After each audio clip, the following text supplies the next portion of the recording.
안녕하세요. 자, 2019년 제17회 기출해설 특강 진행하겠습니다.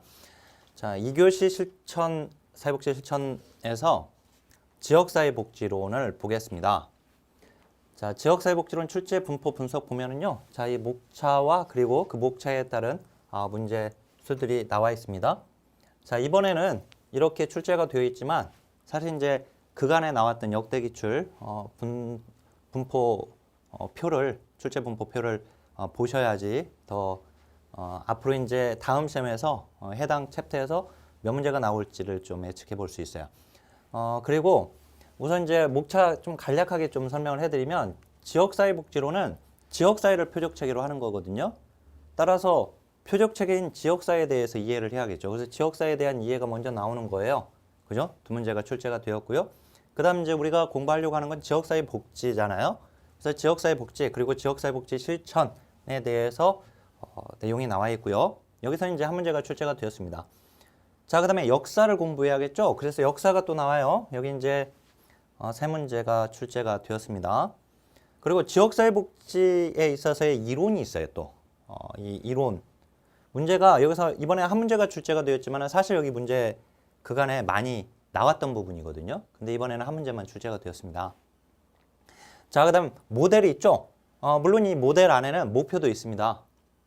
더넴이 제시하고 로스만이 제시한 목표가 있죠. 근데 우리는 이제 로스만이 제시한 그 목표, 그리고 로스만이 1967년에 기본 모형으로 제시했던 지역사회복지 실천 모델이 있죠. 지역사회 개발 모델, 사회 계획 모델, 사회 행동 모델. 그 세 가지 모델에서 추가가 되거나 분화가 되어서 제시가 되게 됩니다. 그 이후로는. 그래서 테일러 로버츠는 로스만의 모델에다가 두 가지 모델을 추가를 시켜서 5가지 모델을 제시했죠. 웰과 갬블이 이제 8가지 모델을 제시했고요. 우리는 이제 거기까지 문제가 출제가 됩니다. 근데 여기서 이제 두 문제가 출제가 되었어요. 자, 그리고 우리가 지역사회복지 실천을 하려면 그 과정을 알아야겠죠. 그래서 이제 과정이 나와 있고요. 자, 그리고 사회복사의 역할과 사회복사의 기술이 나와 있는데 요거는 그리고 사회행동의 전략과 전술까지 이 세 가지는 지역사회복지의 실천 모델과 관련이 되어 있어요. 즉 로스만의 그 세 가지 모델, 그 기본 모형에서 예를 들어서 지역사회 개발 모델에서의 사회복사의 역할, 그죠? 안내자, 조력자, 대표적인 역할이죠. 그 다음에 사회 계획 모델에서 전문가, 계획가, 분석가, 행정가, 그리고 사회 행동 모델에서 대변가 또는 옹호자, 그리고 중개자, 중재자, 행동가, 그죠? 뭐 이런 사회복사의 역할이 나오는데, 자, 여기서 한 문제가 출제가 되었어요. 그 다음에 사회복사의 기술도 지역사회복지 실천 모델과 관련되어 있습니다. 그리고 물론 이제 그 모델과 세 가지 모델에서 공통적으로 또 사용되는 기술들이 있긴 하지만, 자, 이 기술들이 나오는데 여기서 세 문제 나왔고요. 사회행동 전략과 전술은 별도로 사회행동 모델과 관련된 내용인데 이건 별도로 또 끄집어서 한 챕터로 다루고 있고, 여기서도 이제 과거에 몇 차례 출제가 된 적이 있었는데 최근에는 이제 출제 빈도가 좀 떨어지고는 있습니다. 그렇지만 나왔던 부분에 대해서는 반드시 알고 있어야 하는 거고요. 자, 그 다음에 이제 요게 이제 뒷부분인데 지역사회 보장 계획, 이것은 지역사회복지와 가장 밀접하게 관련되어 있고요. 본래는 사회복지사업법에 규정이 되었던 내용이 사회보장급여 이용제공 및 수권자 발굴에 관한 법률이 제정되면서 그쪽으로 옮겨졌죠. 그래서 이전에는 지역사회 복지계획이 있는데 이제 지역사회 보장계획으로 바뀐 것이죠. 지역사회 보장계획 자체에서 두 문제가 출제가 됐고요. 이 지역사회 보장계획과 관련되어 있는 공공지역사회복지 실천 추진체계가 바로 지역사회 보장협의체입니다. 물론 이제 시도에는 시도 사회보장위원회가 있긴 하죠. 근데 지역사회 보장협의체 그리고 읍면동 단위의 지역사회보장협의체, 그 내용이 이 공공지역사회복지 실천 추진체계에서 다루게 되는데요. 그 내용이 이제 이번에 두 문제가 출제가 되었어요. 그러니까 사실 네 문제가 지역사회 보장 계획과 관련된 내용이 문제가 출제가 되었습니다. 자, 지역사회복지 실천 추진 체계는 공공지역사회복지 실천 추진 체계와 민간 지역사회복지 실천 추진 체계로 나눌 수가 있는데요. 이 민간 지역사회복지 실천 추진 체계에서 사회복지협의회 그리고 사회복지관, 사회복지 공동모금회 등등등 해서 여러 가지가 나옵니다. 근데 거기서 이제 내 문제가 출제가 되었어요. 뭐 여기는 이제 항상 잘 나오고 있는 부분이고요. 지역사회복지 운동이 두 문제나 출제가 되어버렸죠. 실제 이제 어떤 문제가 출제가 되었는지는 우리 뒤에서 문제를 실제 이제 풀어보면서 자세히 보겠고요. 자, 이제 난도 분석을 해 보아야 합니다. 자, 난이도 분석 제가 계속해서 이 기출론점 그리고 신개념 출제를 가지고 설명을 해 드리고 있습니다. 자, 2018년 제16회 시험에서는요. 기출론점에서 출제가 된 것이 25문제에서 24문제나 출제가 되었습니다. 그리고 말 그대로 삐껴나온 문제, 신개념 출제, 즉 그간의 시험에 한 번도 나오지 않았는데 처음으로 등장한 문제, 그게 한 문제였어요. 다만 이제 기출 논점에서 출제가 되었다 하더라도, 즉 나오고 있는 부분에서 출제가 되었다 하더라도 좀 더 깊게 나오게 되고 있는 문제. 그래서 24문제 중에서 이제 4문제가 좀 더 깊게 출제가 되었다는 거예요. 아셨죠? 그러면 여기 기출론점에서 출제가 되었던 24문제 중에서 4문제를 빼버리면 그러면 20문제가 남게 되죠. 그죠? 그 20문제가 바로 논점 완전 일치, 즉 80%입니다. 20문제. 자, 제가 여기 이제 완전 일치라는 지금 표현을 쓰고 있잖아요. 이거는 기출 논점을 역대 기출, 항상 기출문제는 진도별로 되어 있는 기출문제집으로 공부를 해야 돼요. 회차별이 아니라. 아셨죠? 기출문제를 공부하는 방법은. 그래야지 유사 문제들을 통해서 이게 이렇게 나오고 또 이렇게 바꾸고 나오고 또 한 번 또 이렇게 똑같이 나오기도 하고 뭐 이런 것들을 볼 수가 있거든요. 근데 어쨌든 기출 논점을 간파했다면 80점은 즉 20문제는 쉽게 정답을 골라낼 수 있었다는 것입니다. 설사 여기서 새로 신개념 출제, 그러니까 출제가 되지 않았던 부분에 출제된 이 한 문제나 또는 좀 더 어렵게 출제된 이 4문제를 틀렸다 하더라도. 자, 그러면 2019년 제17회 시험을 한번 볼까요? 자, 여기서는요. 기출 논점에서 출제가 된 것이 25문제 중에서 23문제였고요. 삐껴나온 것이 2문제였습니다. 자, 근데 23문제 중에서도 이제 좀 더 깊게 나온 것이 3문제였어요. 그러면 이제 20문제죠, 또. 즉, 완전 일치. 기출론점을 간파하고 문제가 문제를 풀었다면가 역대 기출론점이 간파되었다면 80, 즉 20문제는 쉽게 정답을 골라낼 수 있었던 문제였던 겁니다. 자, 그러면 이제 실제 문제를 풀어보도록 하죠. 자, 힐러리가 제시한 지역사회의 기본 요소로 옳게 묶인 것은, 자, 힐러리가 처음 등장했어요. 자, 힐러리가 제시한 지역사회의 기본 요소는 신개념 출제 문제입니다. 자, 여기서 사회적 상호작용, 공동의 유대감, 그리고 지리적 영역의 공유 2번이 답이었고요. 즉 힐러리는 지역사회의 기본 요소로서 먼저 공동 생활터전으로서의 지리적 영역을 공유하는 것, 그리고 일정 지역 내에서 서로 사회적 상호작용을 하고요. 그런 사회적 상호작용을 통해서 심리적이고 문화적인 공동의 유대감이 형성됨으로써 지역사회가 구축된다라고 봤습니다. 그래서 이 3가지를 제시를 했고요.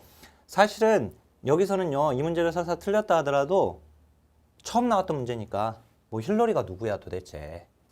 응? 설사 이걸 몰랐다 하더라도 전혀 합격에는 영향을 미치지 않습니다. 그죠? 아까 신개념 2문제라고 했잖아요. 그 중에 한 문제였어요. 자, 그 다음에 문제 52번입니다. 영국 지역사회복지의 발달에 영향을 미친 주요 사건을 순서대로 나열한 것은, 자, 이 문제도 분석을 해보면은요. 자, 여기서 정신보건법, 이게 신개념 문장이거든요. 영국의 역사에서 정신보건법을 제정한 연도를 그간의 시험에서는 물어본 적이 없어요. 얘가 문제에 출제된 적이 없습니다. 하지만 우리는 이 토인 비율은 잘 알고 있죠. 그죠? 자, 자선조직협회 그리고 인부간운동 관련해서 연도 반드시 영국과 미국 모두 다 알고 있어야 합니다. 자, 근데 영국의 이 토인 비율 1884년이죠. 1883년 아놀드 토인비가 요절하고 젊은 나이에 소천하고 그 이듬해 1884년에 토인비 홀이 건립이 됩니다. 자, 이 기억이 먼저 나와줘야 하고요. 자, 여기 시본 보고서, 하버트 보고서, 그리피스 보고서는 이건 몇 차례 나왔던 거예요. 그리고 이 보고서의 내용 반드시 알고 있어야 하는 내용이었습니다. 시본 보고서는 1960년대 지역사회보호 형성기. 그죠? 그래서 이것을 시봄이라고 했어요. 봄에 씨앗을 뿌린다. 시봄. 그죠? 시봄. 60년대. 자, 이거는 하버트는 하트 보고서 이렇게 외우라고 했었죠? 하트 보고서. 그래서 하트, 심장이 바운스. 왜? 럭키 세븐이니까. 그래서 1970년 이렇게 외우라고 했었습니다. 그죠? 1970년대. 자, 이 그리피스 보고서가 이게 1980년대죠? 바클레이 보고서, 팔클레이 보고서 이렇게. 바클레이 보고서가 이제 1980년대인데 그래서 팔클레이 보고서 이렇게 외우라고 했었어요. 그죠? 근데 그리피스 보고서도 이거 1980년대예요.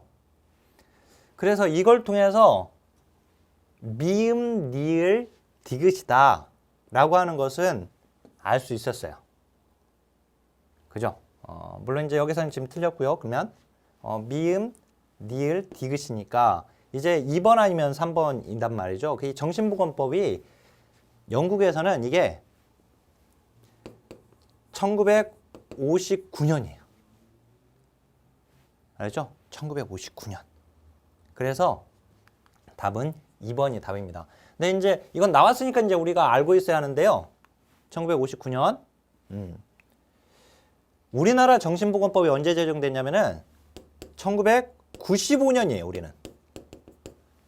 이거 어떻게 외워야 하냐면 사회보장 기본법이 1995년이죠. 그래서 제가 정신 바짝 차리고 사회복지해보자. 무슨 말이면 1963년에 우리나라 사회보장에 관한 법률이 먼저 제정이 됐죠. 사회보장에 관한 법률. 근데 얘가 7개 조문밖에 없었어요. 그리고 자꾸 수정도 없이 계속 와요. 가식적인 법이었거든요. 형식적인 법이었어요. 그러다가 얘가 1995년에 비로소 사회보장 기본법으로 제정이 되거든요. 그러니까 사회보장 기본법의 전신이에요, 얘가. 사회보장에 관한 법률이. 그러니까 이때 제대로 만들었거든요. 그래서 제가 정신 바짝 차리고 사회복지해보자. 정신보건법 같이 외워놓으라고 했어요. 자, 이 영상을 접하시게 되면 자, 모두의 자격증에서 법령 특강이 있습니다. 또는 모두의 공무원에도 이제 사회복지, 거기 공무원 관련된 사이트인데요. 거기에 이제 법률 특강이 있어요. 근데 1급을 준비하면 다 이제 모두의 자격증에서 무료 법률 특강이 있으니까 거기서 법률 특강 강의를 그리고 자료를 활용하시는 것도 도움이 됩니다. 자, 이거 법령 제정 순서를 제가 말끔하게 정리를 해드리거든요. 무조건 나오는 것들. 안 나오는 법률까지 막 정리해놓고 외우는 경우들이 있는데 정말 어리석은 거예요, 그것도. 정작 시험에 나오는 것들, 나올 가능성이 있는 것들을 외워야겠죠. 자, 어떻든 이제 우리나라 거가 1995년이니까 여기는 지금 영국 1959년 이렇게 같이 외워놓으면 도움이 되겠고요. 그 다음에 이제 53번 볼까요? 웰과 갬블이 제안한 프로그램 개발과 지역사회 연계 모델 사회복사의 역할로 옳게 묶인 것은 나와 있는데요. 본래는 이제 테일러 로버츠가 프로그램 개발 및 조정 모델 그리고 지역사회 연계 모델을 로스만 모델에다가 추가를 시켰죠. 그리고 웰과 갬블은 테일러 로버츠가 제시했던 프로그램 개발 및 조정, 그리고 지역사회 연계 모델을 묶어가지고 그냥 프로그램 개발과 지역사회 연계 모델 하나로 제시하고 있는데요. 여기 사회복사의 역할은요, 이게 실제 이전 시험에 이게 나왔었어요. 프로그램 개발과 지역사회 연계 모델. 얘의 사회복사의 역할이 맞는 문장으로 관리자가 나왔었어요. 관리자가. 아셨죠? 이전 기출문제 지문에 맞는 문장으로 나왔단 말이에요, 이게. 자, 근데요, 이번에는 지금 이제 3번의 조직과, 그 다음에 이제 교육자, 요거 들어가서 이제 틀린 거거든요. 근데 2번이 정답이에요. 가답안도 2번으로 나왔고, 최종 정답도 2번으로 나왔습니다. 근데요, 1번도 답이에요. 제가 해설서에 좀 자세하게 정리를 해놨습니다. 이 이의제기를 안 했던 것 같아요, 이거는. 이의제기는 이제 시험을 본 수험생들이 할 수 있는 것이기 때문에. 하지만 1번도 답이어야지 맞습니다. 제 근거는 우리 해설서에다가 제가 자세하게 넣어놨어요. 자세하게. 우리 주요 저서에서 역할을 소개할 때 여기에 자, 대변자, 중개자, 중재자 요거 들어갑니다. 자, 이건 이제 이거 복수 정답을 인정을 못 받았으니까요. 이의 제기를 안 했는지 아마 안 했을 걸로 보여지는데 어떻든 이건 복수 정답이었어야지 맞습니다. 자, 그 다음에 54번인데요. 지역사회 역량을 향상시키는 요소로 옳은 것을 모두 고른 것은 인데 이거는요. 사실은 지역사회의 역량이라고 하는 것이 좋은 지역사회와 같은 맥락으로 정리가 되어 있습니다. 지역사회복지론에서. 즉 좋은 지역사회, 워렌이 제시한 이 좋은 지역사회, 이 좋은 지역사회의 전제 조건으로서의 지역사회 역량이라는 게 들어가 있는데 이게 이제 연결된 개념입니다. 근데 이미 워렌의 좋은 지역사회 문제는 시험에 출제가 되었어요. 또 우리한테. 언제 나왔냐면은 11회 때 출제가 되었어요. 근데 11회 때 그 시험에서 자율권을 제한한다 해가지고 틀리게끔 나왔어요. 자율권을 제한하는 게 아니라 자율성을 유지한다는 말이 나와 있죠. 그죠? 그리고 11회 때 워렌의 좋은 지역사회 문제에서 다양한 소득인종, 종교, 이익집단이 포함되어야 한다라고 해가지고 하위 집단의 동질성이 아니라 다양성 문장이 나왔었어요. 그러니까 이때는 11회 때는 이게 틀린 문장으로 나왔거든요. 근데 지금 여기 맞는 문장으로 나왔고요. 이 다양성인데 동질성으로 틀린 문장으로 나온 거예요. 자, 다양성 존중, 사회가치의 공유, 법적 테두리 내에서의 공동선의 추구와 추진, 뭐 틀린 문장은 아니죠. 그죠? 그래서 이제 답은 4번이 답이었습니다. 자, 그 다음에 지역사회복지 실천 원칙은 뭐 너무 쉬웠죠. 그죠? 개별화죠. 일반화가 아니라 지역사회복지 실천 원칙에서 보면은 수용의 원칙도 들어가 있고요. 자기결정의 원칙도 들어가 있고요. 그죠? 개별화의 원칙도 들어가 있어요. 보면. 자, 다음 예시문에 가로에 들어갈 내용을 옳게 나열한 것은 자, 로스만의 모델이라고 되어 있죠. 자, 이제 좀 분석한 걸 뒤로 또 보면은 자, 로스만의 모델. 로스만의 모델을 순차적으로 적용해보고 있는데요. 무슨 모델은 지역사회 내 자원 배분과 권력 이양을 성취한다. 자원의 배분, 권력 막 이런 말 나오면 뭐예요? 사회행동 모델이죠. 자, 그 다음에 지역사회 문제를 조사 분석. 조사 분석은 뭐예요? 사회 개혁 모델이죠. 뭐 전혀 어렵지 않았던 문제예요. 이게 왜 자원 배분과 권력이면 사회 행동이고 조사 분석 들어가면 왜 사회 계획이에요? 그걸 모르면 이론적 기반이 안 돼 있다는 얘기예요, 지금. 이론적 기반을 다지는 게 중요해요. 아셨죠? 이해 원리가 중심이 되어줘야 돼, 먼저. 물론 시험이 나온 것과 관련되어 있는 시험 17년간 시험에 전혀 나오지 않은 걸 가지고 그걸 이해 기반이라고 하면서 열심히 공부하면 안 되고요. 시험에 나온 거를 이제 이해 중심으로, 원리 중심으로 먼저 공부를 하면 암기의 부담에서 벗어나게 된단 말이에요. 자, 어떻든 이 문제는 너무 쉬웠던 문제죠. 자, 그 다음에 이제 57번 2000년대 이후 한국의 지역사회복지 발달에 영향을 미친 주요 사건. 자, 여기서 지방자치단체장 직접 선출, 이것도 처음 나온 문장이에요, 사실. 이렇게 이제 한 문장 한 문장까지 다 얘기를 하게 되면 새롭게 출제가 된 것이 이제 뭐 제 두 문제를 더 넘어서게 되는 상황이긴 한데, 자, 일단 볼까요? 이게 주요 사건 2000년대 이후입니다. 희망복지지원단 언제예요? 2012년, 그죠? 자, 지역사회 서비스 투자 사업 실시 2007년입니다. 그래서 니은과 니을은 그냥 나와버렸어요. 이건 뭐 이전의 기출문제 논점이었습니다. 그냥 영구임대 아파트 주택건설촉진법에 의해서 1989년이죠? 따라서 디귿은 아닙니다. 디귿은 아니에요. 디귿은. 그러니까 기억니을 아니면 니은니을인데 니은니을이 그냥 나와버렸어요. 그러니까 지방자치단체장 직접 선출은요. 1995년입니다. 아셨죠? 1995년 정확하게 7월. 자, 뭐 이제 나왔으니까 이것도 이제 알고 있어야죠?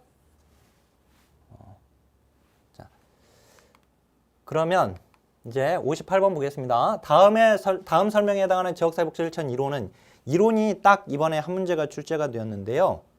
자, 여기 보니까 그들의 행동에 영향을 미쳤던 자국의 결혼 이주 여성을 지원하는 과정입니다.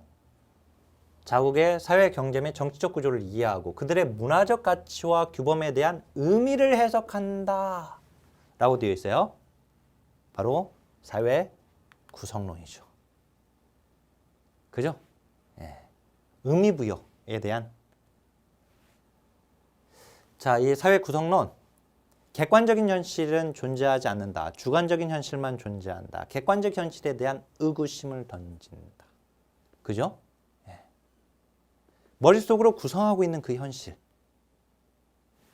그래서 그걸 어떻게 의미부여하고 있는지 이것을 봐야죠. 의미를 해석해야 한다. 그래서 이 3번인데요. 이건 뭐 어렵지 않은 문제였습니다. 자, 그 다음에 59번 지역사회복지 운동에 관한 설명을 옳지 않은 것은 지역사회복지 운동이 두 문제가 출제가 되었는데요. 그 중에 한 문제입니다. 자, 이거 지역사회복지 서비스 제공기관이 주도성을 강화한다? 뭔가 맞지 않은 것 같죠? 네, 맞지 않아요, 진짜. 자, 여기 다 맞는 문장입니다. 자, 국민기초생활보장법 시행 이후. 자, 국민기초생활보장법이 언제 제정됐어요? 1999년 9월 7일. 그죠? 세상을 구출하는 날 9월 7일.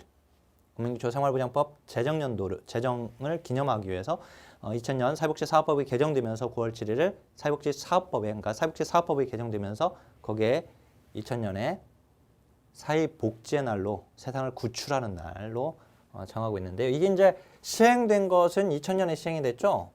2000년 10월에 이제 시행됐거든요. 이 자활구경기관이라고 하는 것은요. 얘는 법으로 규정된 것은, 즉 도입된 것은, 도입은 이제 법으로 제정된 걸 지금 얘기하는데, 요거 1997년에 생활보호법에서 도입됐었습니다. 그리고 지역자활센터로 바뀌게 된 것은, 명칭이 바뀌게 된 거 언제? 2006년. 그죠? 네. 지금 연도 말한 거 기본 중에 기본이에요. 이런 내용들. 자, 다음 설명에 해당하는 지역사회복지 실천 기술은 A사회복사는 지역사회 내 저소득 장애인의 취업 문제를 해결하는 과정에서 당사자들이 문제의식을 갖게 하고 스스로 문제 해결 능력을 향상시키기 위해 노력을 했다.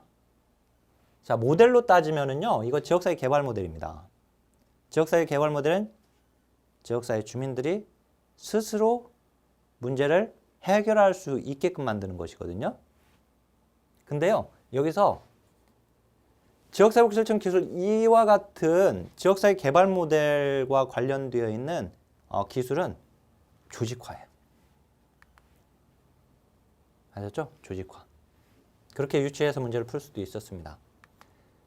자, 다음에 제시된 지역사회 욕구 사정 방법은 자, 이 문제요.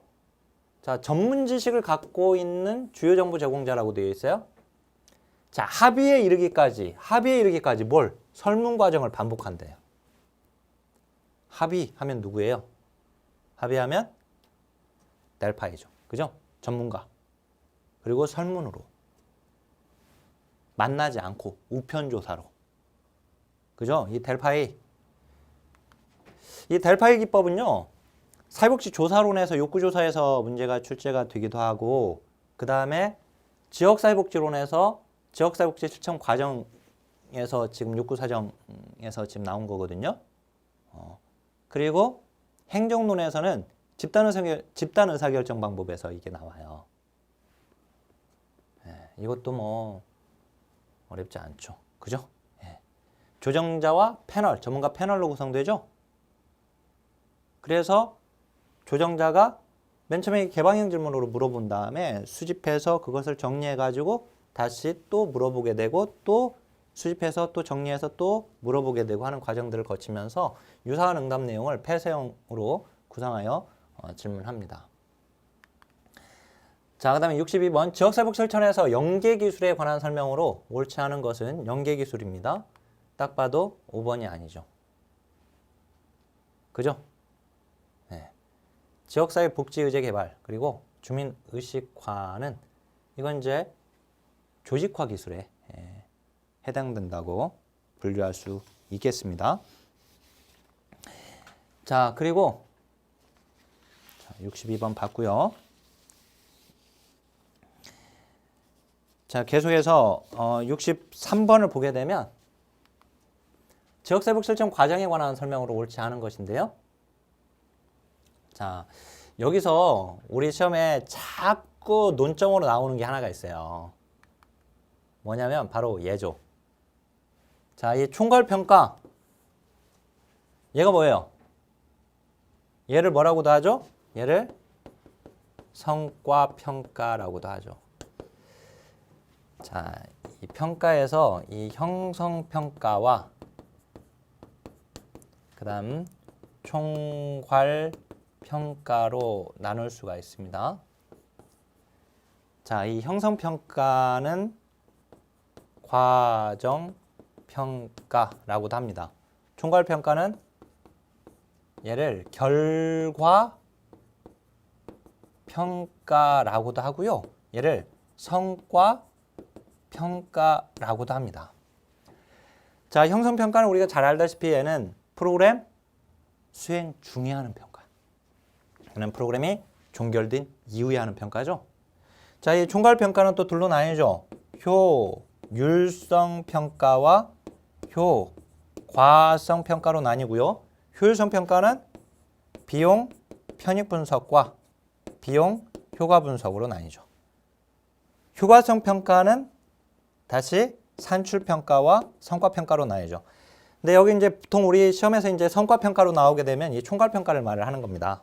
이 효과성평가 중에 성과평가를 말하는 게 아니라 이제 이 앞에 총괄평가와 동일 개념으로 나오게 되는데, 자, 여기 보니까 총괄평가는 프로그램이 끝나고 나서 하는 거거든요. 프로그램 수행 과정 중이 아니라. 그러니까 무슨 말이에요? 프로그램 수행 과정 중이 되려면 이건 이제 형성평가가 돼야죠. 이해되시죠? 자, 근데 이걸 가지고 시험이 여러 차례 나왔어요. 문제를 풀어보시면 아시겠지만 우리 논점, 기출문제 계속 논점에서 이걸 가지고 장난친단 말이에요. 성과, 자, 그러니까 형성평가와 총괄평가를 가지고. 나머지는 다 맞는 문장이고요. 자, 다음이 설명하는 지역사회복 실천 기술은 A 지방자치단체가 별도의 조치를 해줄 것을 요청하기 위해 다수인의 서명지를 전달하는 활동 뭐예요? 첨언이죠. 근데 요거요, 옹호기술이거든요. 옹호기술. 옹호의 전술 중에서요, 구체적인 전술과 관련해 가지고 우리 시험에 출제가 어떻게 됐냐면은, 자, 역대 기출 문제를 보면 아시겠지만 진도별로 되어 있는 역대기출 문제집을 보면 아시겠지만 12회 때 옹호의 구체적인 전술을 물어봤어요. 그래서 그 중에 오지선다에다가 의뢰를 집어넣어가지고 틀리게끔 냈어요. 이 의뢰를 집어넣어가지고 틀리게끔 냈거든요. 그러더니 14회 때에는 아예 옹호의 전술, 여러 가지 전술이 있거든요. 그 중에서 설득의 요소를 물어봤죠. 네. 자, 그리고 이번에는 옹호의 여러 가지 전술 중에서 청원을 물어본 겁니다. 아셨죠? 그러니까 이제 옹호의 전술과 관련된 구체적인 전술과 관련된 있는 정리되어 있는 내용이 있거든요. 거기에서 또 나올 수 있는 것들이 있겠죠. 뭐 증언 청취나 뭐 등등등 여러 가지가 있는데 거기를 또 공부를 해 놓아야 돼요. 자, 지역사회복지 일전에 조력자의 역할로 옳은 것을 모두 고른 거. 자, 이 조력자, 안내자, 조력자 중요하다고 했죠. 예. 안내자 6가지, 조력자 4가지. 조력자는 어떻게 외우라고 했어요? 먼저 조직화를 격려한다. 자, 조직화시키기 위해서 불만을 집약한다. 자, 그래서 사람들이 모였어요. 그러면 모인 사람들을 어떻게 해야 돼요? 좋은 대인관계를 육성해야 돼요. 그리고 이 사람들이 흩어지지 않게 공동 목표를 강조해야 돼요. 자, 조사 평가를 하는 것은 전문가의 역할이고요. 대변은 옹호자의 역할이겠죠. 당연히. 그래서 기억 니을입니다. 자, 66번. 아른스테인이 또 나와버렸어요. 자, 이 문제도 보니까 문제가 어떻게 나왔냐면요. 4회 때 한번 나왔고요. 그 다음에 12회 때 또 시험에 나왔고요. 14회 때 나오고 16, 17 연달아서 나온 겁니다. 지금. 또 나와버렸죠. 이번에. 근데 자, 주민참여에서 권력 분배 정도가 가장 낮은 수준이라고 해가지고 조작 너무나 쉽게 답이 골라졌어요. 그죠? 우리 그간의 시험 문제에서는 주민회유가 얘가 12, 14회 때 2번 나왔고요. 그 다음에 권한유임이 16회 때 한 번 나왔습니다. 자, 그리고 이번에 조작이 나왔어요. 네. 그러니까 지금 아른스테인이 분류한 이제 이 주민 참여 단계와 관련해서는 잘 알고 있어야겠죠. 또 다른 것이 또 안 나왔던 것들이 또 나올 수 있기 때문에 정리 잘 하고 있어야 합니다. 자, 그 다음에 67번. 지역사회 보장협의체의 구성조직 및 역할을 적절하게 연결하고 있는 것은 자, 이거 좀 더 깊게 나온 문제인데요. 문제가 다소 어려웠었습니다. 사실 근데 이런 문제는 틀려도 상관은 없었어요. 어차피 합격 점수를 맞는데 크게 영향을 끼치지 않습니다. 자, 이거 지금 제가 해설을 좀 자세하게 넣어 놓았는데요. 자, 거기서 여기 지금 통합사례 관리 지원은요. 이거는 이제 실무협의체, 실무분과를 포함해가지고 실무협의체와 읍면동 지역사회보장협의체의 역할입니다. 아시죠? 그 다음 이제 여기 이번에 지역사회보장 계획의 의회 보고는 시장군수 구청장이 이제 의회 보고를 하게 되죠. 시군구 지역사회보장 계획을 의회에 보고하게 되는 거.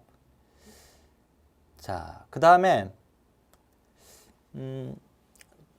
우리 이제 시장군수 구청장이 지역사회보장 계획을 수립해가지고 시군구에 있는 지역사회보장협의체 심의와 시군구 의회에 보고하도록 되어 있어요. 그리고 난 다음에 시도지사에게 제출하면 시도지사가 그걸 가지고 시군구 지역사회보장 계획을 지원하는 내용을 포함한 시도 지역사회보장 계획을 수립해서 시도 사회보장위원회의 심의와 시도 의회 보고를 거쳐서 보건복지부 장관에게 제출하죠. 이 보건복지부 장관은 그걸 가져다가 국무총리 소속에 있는 사회보장위원회에 그것을 보고하도록 되어 있습니다. 그죠? 이게 이제 그림이 있죠.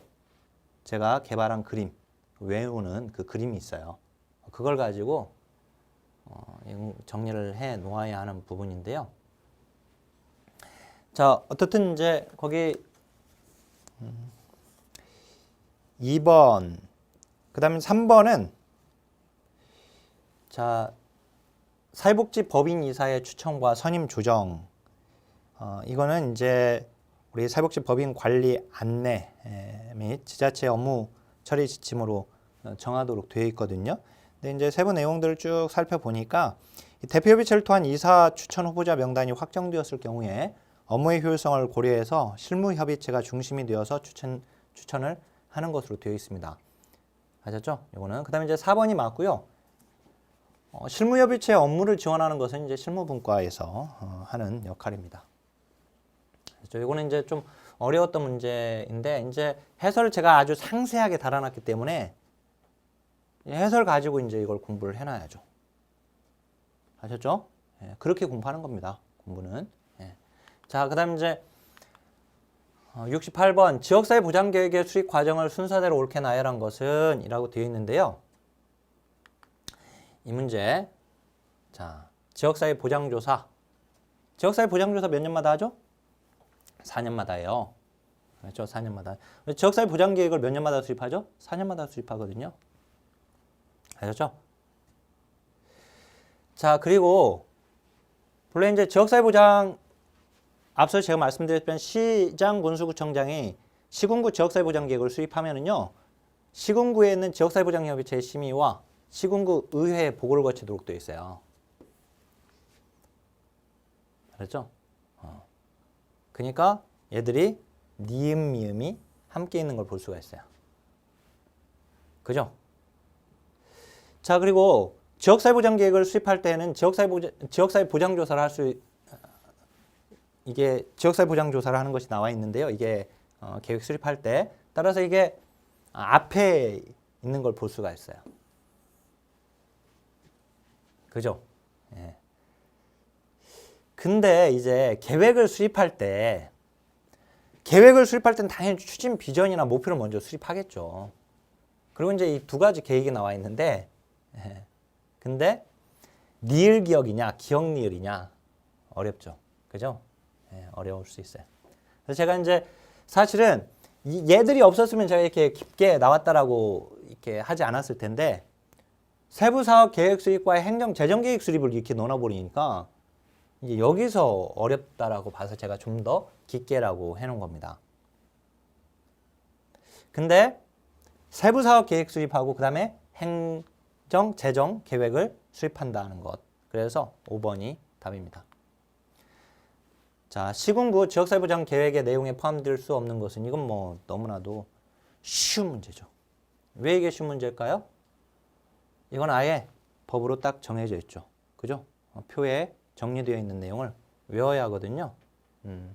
그래서 이렇게 이제 최근에 개정 사항이 하나 있어가지고 하나가 더 추가가 돼가지고 여기서 시군구 지역사회보장 계획에 포함되어 내용 8가지를 알고 있어야 합니다. 이거 뭐 5번이 답인데요. 이거 몇 번이나 나왔는지 제가 말씀드려볼까요? 4회 때, 5회 때, 8회 때, 11회 때, 14회 때, 15회 때, 17회 때 이렇게 나온 거예요. 아니 이렇게 대놓고 계속 여러 번 나오는데 틀리면 되겠어요? 그래서 쉬운 거예요. 그래서. 뭐 쉬워? 이거 어렵구만. 이렇게 생각할 수도 있는데 이건 쉬운 거예요. 아니 시험이 계속해서 얘를 건드리고 있는데 틀리면 안 되죠. 아셨죠? 자, 읍면동 지역사회보장협의체 역할로 볼 수 없는 것은 하고 나와 있는데요. 자, 읍면동 단위 지역사회보장협의체는 지역별 실무분과에 해당이 되는 거거든요, 이게. 근데 이제 복지 대상자 발굴이나 지역 특화 사업 추진이나 지역 자원의 발굴 및 연계, 지역 인적 안전망 구축, 뭐 이거는 사실은 이건 뭐 1, 2, 3, 4번은 맞았다라고 생각할 수 있죠. 제가 이제 이거 신개념 출제로 해 놓았는데요. 읍면동 지역사회보장협의체의 역할은 그간의 시험에 나온 적은 없거든요. 그렇지만 이것은 찍더라도 5번이 좀 아닐 것 같다라는 생각은 가질 수 있었던 내용입니다. 설사 찍었다 하더라도 이건 이제 시군구 지역사회보장협의체에서 하는 역할이거든요. 지역사회보장 지표의 생성은 자 어떻든 뭐 신개념이라고 해가지고 그냥 뭐 틀렸다 하더라도 상관은 없어요. 자, 자원동원 기관에 관한 설명으로 옳지 않은 것은 이 문제는 왠지 어려웠을 것 같은데 사실은 문제가 너무 쉽게 풀려버렸어요. 왜? 왜냐면은 1번 때문에 그래요.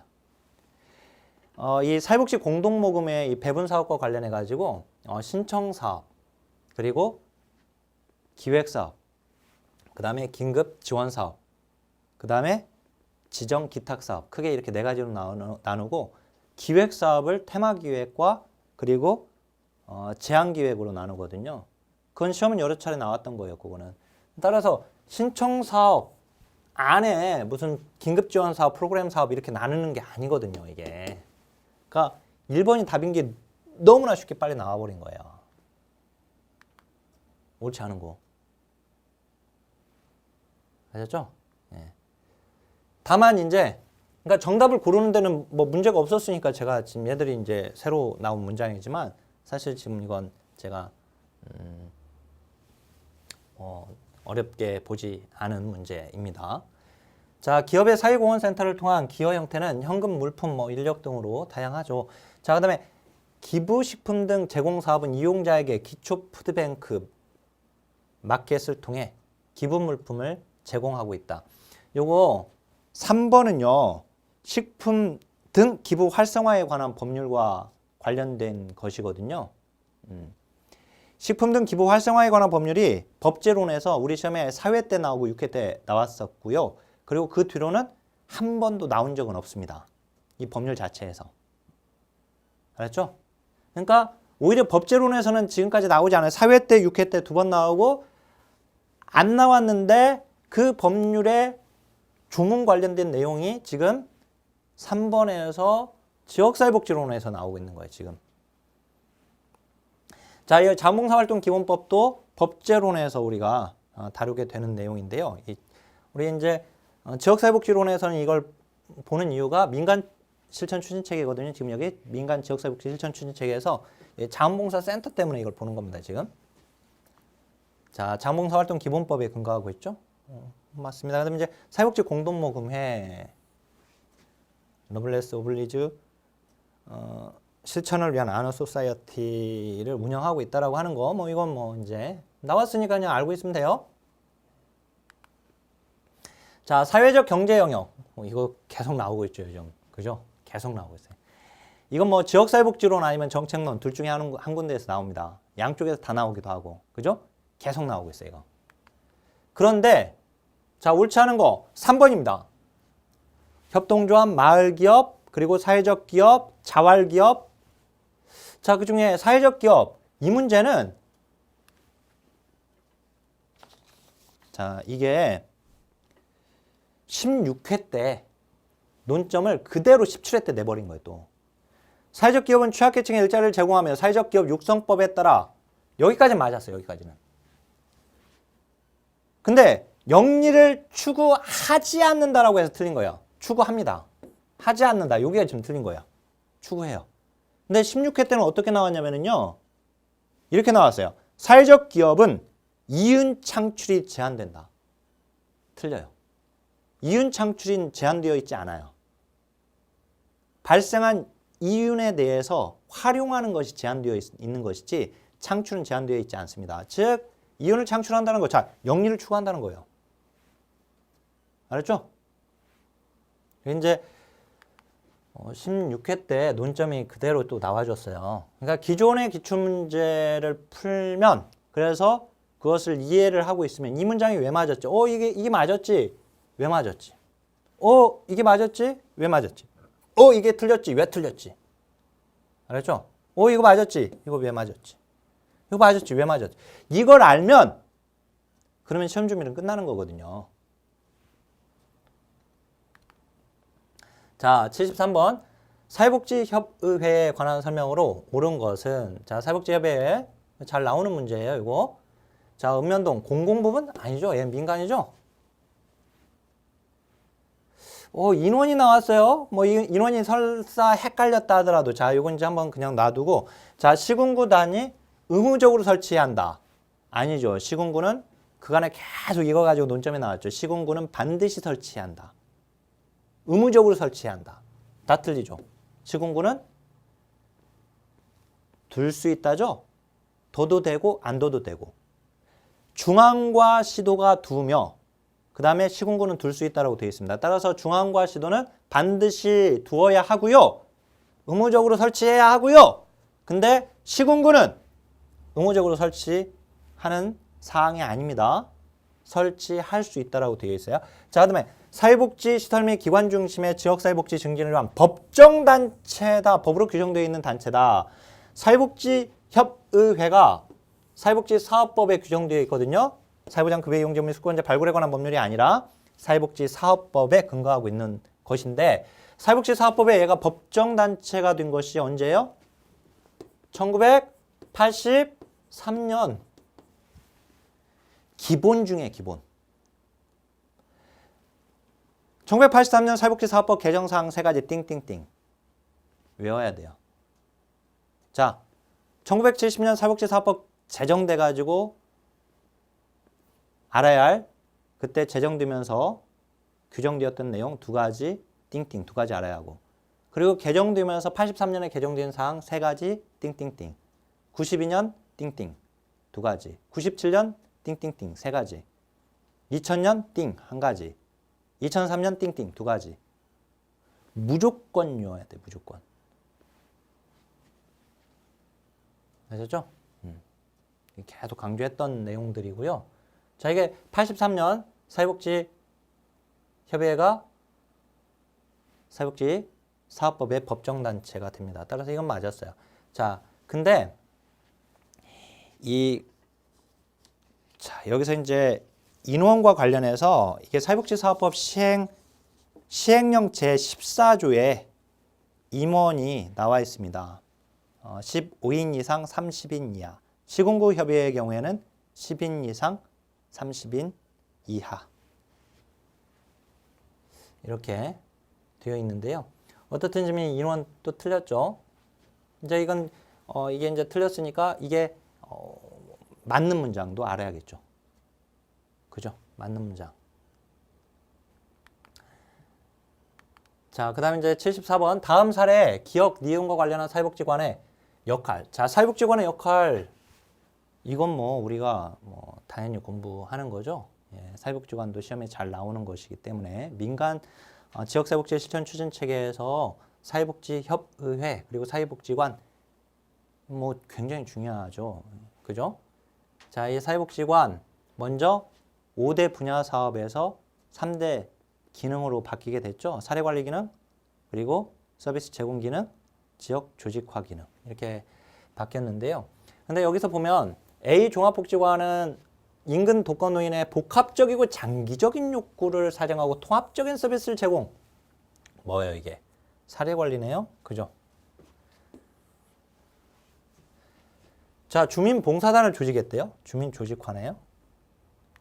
답은 나와버렸죠? 네. 이 주민조직화는 지역 조직화 기능에서 바로 이제 해당되는 것이죠.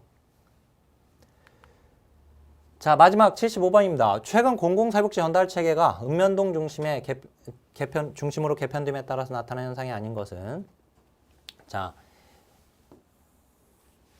읍면동 복지 허브화 사업과 관련해서 이건 이제 자, 이거에 2016년에 읍면동 복지 허브화 사업이기 때문에 자, 여기서 1번, 2번, 3번, 3번 보니까 사회보장 정보 시스템을 개시한 것은요.